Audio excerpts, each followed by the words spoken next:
கோயம்புத்தூர்ல ஒரு காலேஜ் படிக்கிற ஒரு பொண்ணுக்கு ஒரு 3 டிவிடியா பசங்களால ஒரு கொடூரமான ஒரு விஷயம் நடந்தது. அதுக்கு எல்லாருமே இவனுக்கு என்ன சொன்னானுங்க, அந்த பொண்ணு ஏன் நைட் டைம்ல அங்க போனோம் அப்படின்னு சொல்லிட்டு விக்டிம் பிளேமிங் பண்ணிட்டு இருந்தானுங்க. ஆனா இப்போ கன்னியாகுமரியில இருக்க இந்த பஸ் ஸ்டாண்ட்ல எல்லாம் வந்து பாத்தீங்கன்னா நைட் டைம் வீடு இல்லாதவங்களாம் வந்து தூங்குவாங்கல்ல, அது மாதிரி வந்து ஒரு பொண்ணு வந்து படுத்துட்டு இருக்கு. அப்போ ஒரு பஸ் டிரைவர் வந்து வந்திருக்கான். வந்து அந்த பொண்ணு கிட்ட தப்பா நடந்துக்க முயற்சி பண்ணியிருக்கான். இது எல்லாமே அந்த பஸ் ஸ்டாண்ட்ல இருக்க சிசிடிவில ரெக்கார்ட் ஆயிருக்கு. இப்ப என்ன சொல்லுவீங்க, அந்த நேரத்திலேயே அந்த பொண்ணு அங்க போய் படுத்துது அப்படின்னு சொல்லிட்டு திருப்பி விக்டிம் பிளேமிங் பண்ண போறீங்களா?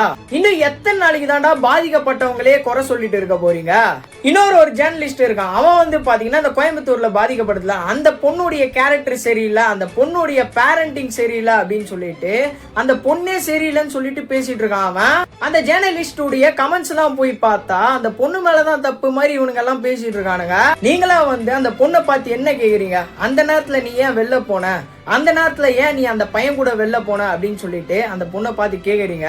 அதை ஸ்டாப் பண்ணிட்டு அந்த பொண்ணை ஒரு 3 டிவிடியா பசங்க அது மாதிரி பண்ணானுங்களே, அவனுங்களை பார்த்து கேளுங்க, நீங்க ஏன்டா அந்த நேரத்துல அங்க போனீங்க, நீங்க ஏன்டா அந்த பொண்ணை இப்படி பண்ணீங்க அப்படின்னு சொல்லிட்டு கேளுங்க. தயவு செஞ்சு பாதிக்கப்பட்டவங்க மேல குறை சொல்லாதீங்க.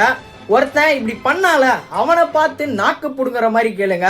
நான் பேசுறது கரெக்டா இருந்தா கமெண்ட்ல கரெக்ட்னு போட்டு விடுங்க.